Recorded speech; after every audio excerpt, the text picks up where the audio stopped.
नमस्कार, मी मिसेस विनया विलास तावडे. माझे मिस्टर विलास तावडे, त्यांना सप्टेंबरमध्ये ॲक्च्युली स्ट्रोक आला होता. पण आम्ही घरी फिजिओथेरपीने थोडं थोडं इम्प्रूव्हमेंट होत होतं. पण मार्चमध्ये त्यांना फिट आल्यानंतर ते परत बॅकस्टेजला गेले.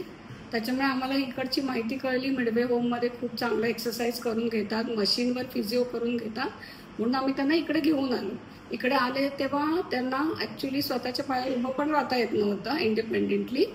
ते पूर्ण दोन्ही बाजूनी सपोर्ट घेऊन उभं राहावं लागायचं. त्यांना चालायला पण जमत नव्हतं अजिबात.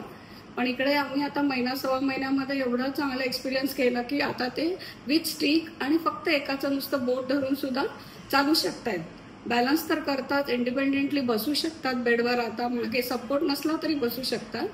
एवढं चांगलं आम्हाला इथे एक्सपिरियन्स आला आणि इथला स्टाफ पण एवढा चांगला आहे. परत केअरटेकर्स एवढे चांगले आहेत की आम्हाला इथे थांबणं पॉसिबल नव्हतं, पण ते त्यांना जेवण भरवायचं काम, वेळेवर सगळं त्यांचं औषध पाणी करणारे नर्सेस, सगळं ट्रीटमेंट एवढं चांगलं मिळालं की आम्ही बिनधास्त घरी त्यांना इथे राहून आम्ही घरी राहून त्यांना इथे बिनधास्त ठेवलं होतं. कोणालाच त्यांच्यासोबत ठेवलं नव्हतं. तरी इतकं छान ट्रीटमेंट करून आम्ही आता महिना सव्वा महिन्यामध्ये त्यांना चालत घरी घेऊन जातोय. एवढं आम्हाला असं इतकं मी हे वाटतं ना की फॅमिलीमध्ये असल्यासारखंच त्यांना आम्ही बिंदास ठेवून मी ऑफिसला जाऊ शकत होती. नाही तर मला ऑफिसला पण जाता आलं नसतं. त्यांना इतकं केअरटेकिंग इथे मिळालं की मी बिंदास ऑफिस पण माझं करू शकली या पिरियडमध्ये.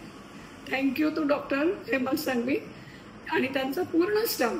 खूप चांगलं आम्हाला ट्रीटमेंट मिळालं आणि एवढी चांगली महिना सव्वा महिन्यामध्ये रिकव्हरी मी एक्सपेक्ट पण केली नव्हती. तेवढी रिकव्हरी आम्हाला दिसली. Thank you very much.